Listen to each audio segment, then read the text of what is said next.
പാലക്കാട്, തൃശൂർ ജില്ലകളെ ബന്ധിപ്പിച്ചുകൊണ്ട് നിർമ്മിക്കുന്ന കൊണ്ടയൂർ കാരക്കാട് പാലത്തിന്റെ സ്ഥലമേറ്റെടുപ്പ് നടപടികൾ പുരോഗമിക്കുന്നു. 50 കോടി രൂപയാണ് പാലത്തിന് വകയിരുത്തിയത്. നിലവിൽ സർവേ കഴിഞ്ഞ ഭാഗങ്ങളിൽ കല്ലുകൾ സ്ഥാപിച്ചു കഴിഞ്ഞു.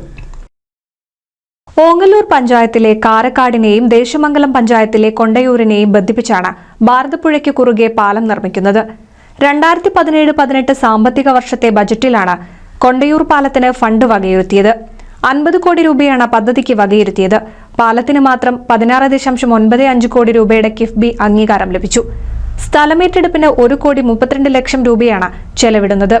337 മീറ്റർ നീളത്തിലും 11 മീറ്റർ വീതിയിലും പാലം നിർമ്മിക്കാനാണ് പദ്ധതി. പട്ടാമ്പി മേഖലയിൽ നിന്ന് തൃശൂർ മെഡിക്കൽ കോളേജിലേക്കും മറ്റുമുള്ള യാത്രയ്ക്കും പാലം വരുന്നത് ഏറെ പ്രയോജനം ചെയ്യും. കാരക്കാട് പ്രദേശത്ത് റെയിൽവേ സ്റ്റേഷൻ ഉണ്ടെങ്കിലും ബസ് സർവീസ് ഇല്ലാത്തത് ജനങ്ങൾക്കേറെ ബുദ്ധിമുട്ട് സൃഷ്ടിക്കുന്നുണ്ട്. പാലം യാഥാർത്ഥ്യമായാൽ കൂടുതൽ യാത്രാ സൗകര്യം ഉണ്ടാവുകയും കാരക്കാട് പ്രദേശത്ത് കൂടുതൽ വികസനവും വരുമെന്നാണ് പ്രതീക്ഷ.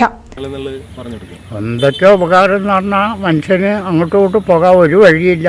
അതുകൊണ്ട് വഴിയായി പാലം വന്നാൽ ഈ നാടനെ നന്നായി പുരോഗമിച്ചു. ഒരുപാട് പുരോഗമനം എന്ന് പറഞ്ഞാൽ ഇതിൽ വലിയ പുരോഗമനം ഈ നാട്ടിലില്ല. കൊണ്ടൂർക്ക് പോയപ്പോൾ എന്താ ചെയ്തിരുന്നത്? ദേശമംഗലം പോകാനൊക്കെ ഒക്കെ ഞങ്ങൾ ഒന്ന് ഷൊർണൂർ കൂടെ അല്ലെ പട്ടാമ്പി വഴി.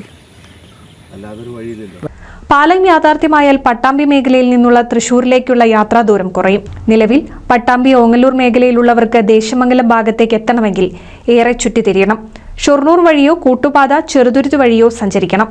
കേരള റോഡ് ഫണ്ട് ബോർഡ് വഴി തൃശൂർ ജില്ലയിലെ പ്രൊജക്റ്റായിട്ടാണ് പദ്ധതി നടപ്പാക്കുന്നത്. NCV news, Thrithala.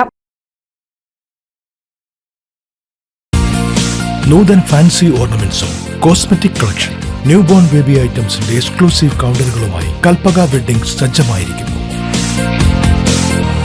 ഏവർക്കും സ്വാഗതം. Kalpaka weddings, Pattambi road, Kunnamkulam.